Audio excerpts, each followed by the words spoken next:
राधिका ने लगाया दिमाग कैसे रानी के भाई को रानी से अलग करे और अपने परिवार को बचाए। राधिका दिव्यम को शादी करवाने के लिए कहती है। दिव्यम को लगता है राधिका मेरी और रानी की शादी करवाना चाहती है, लेकिन राधिका के दिमाग में कुछ और प्लान है। राधिका चाहती है नरपट और सरपट की शादी करा दी जाए, जिससे नरपट और सरपट का ध्यान रानी से हटकर अपनी लुगाई पे लगा रहेगा। यह प्लान राधिका अपने घर वालों को बताती है, लेकिन घर वाले राधिका की बात नहीं मानते। कहते हैं तुम्हारी वजह से इतनी सजा तो झेल रहे हैं, अब और सजा बर्दाश्त नहीं होगी। फिर दिव्यम माँ को समझाता है आपको राधिका पे विश्वास नहीं, मुझ पर तो विश्वास है ना। मुझे राधिका का प्लान अच्छा लगता है। सभी लोग एक मिशन बनाते हैं, नरपट सरपट की दुल्हनिया और पूरे परिवार मिशन पे लग जाते हैं। राधिका सभी को प्लान समझा देती है। सभी लोग वैसा ही करते हैं जैसा प्लान राधिका बनाती है। राधिका रानी के पास जाती है और धूल वाला कपड़ा से सोफा साफ करती है। रानी को छींक आ जाती है। रानी राधिका पे गुस्सा हो जाती है, कहती है ठीक से काम करो नहीं तो घर से निकाल दूंगी।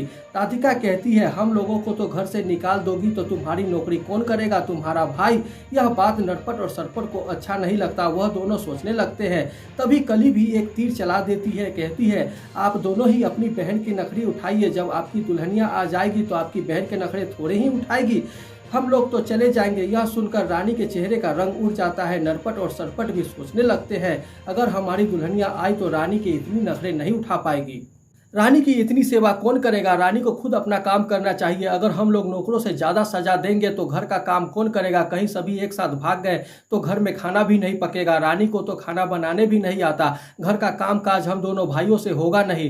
रानी को हम लोग घर का काम करने के लिए कह नहीं सकते। फिर दोनों भाई सोचते हैं कली ने जो कही थी वो सही कही थी, अब हम लोगों को शादी कर लेनी चाहिए। नरपट और सरपट को कहता है पहले आप शादी कर लीजिए। सरपट नरपट को कहता है आप पहले शादी कर लीजिए। फिर दोनों सोचते हैं हम लोगों से शादी कौन करेगा, देहाती और अनपढ़ से।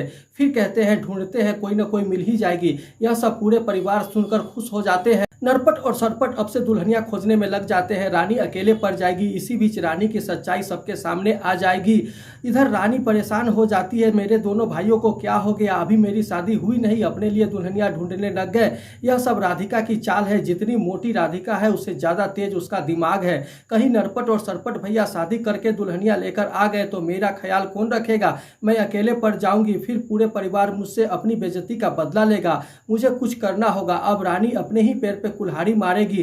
रानी की नाटक उसके भाइयों के सामने आने ही वाली है। रानी अकेले रोते हुए दिव्यम के पैर में गिर जाएगी और माफी मांगती है। सुजाता भी रानी को माफ नहीं करती। इस तरह राधिका पूरे परिवार को नरपट और सरपट के अत्याचार से बचाती है। ऐसे ही और अपडेट के लिए वीडियो को लाइक और चैनल को सब्सक्राइब करें। धन्यवाद।